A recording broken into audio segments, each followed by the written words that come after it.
নমস্কার। আচ্ছা, আজকে আমি তোমাদেরকে রান্না করে দেখাচ্ছি ভোলা মাছের ঝাল।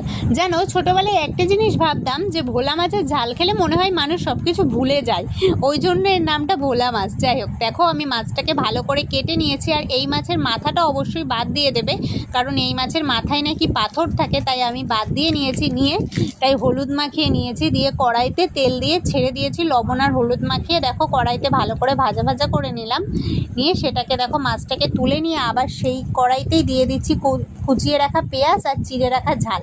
এগুলো দিয়ে একটু ভালো করে ভাজা ভাজা করে নিয়ে তার মধ্যে আমি দিয়ে দিচ্ছি রসুন বাটা, দিয়ে আবার একটু নাড়িয়ে তার মধ্যে দিচ্ছি দেখো টমেটো, এবং সেই তেলের মধ্যে দিয়ে দিচ্ছি পাঁচফোড়নটাকে একটু ভাজা ভাজা করে নিচ্ছি দেখো সাইডে, দিয়ে একসাথে আবার মিশিয়ে নিয়ে এটা দিচ্ছি সর্ষে বাটা, আগেই বেটে রেখেছিলাম, আর এটা হচ্ছে সাদা তেল বাটা।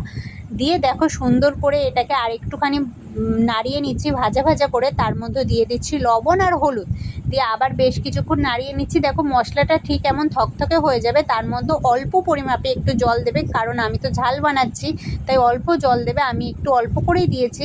তো দিয়ে সেই মাছগুলোকে ছেড়ে দিলাম। দেখো তৈরি হয়ে গেল দারুণ স্বাদের ভোলা মাছের ঝাল। একবার খেয়ে দেখো, কিছু ভুলবে না, খেতে পারো।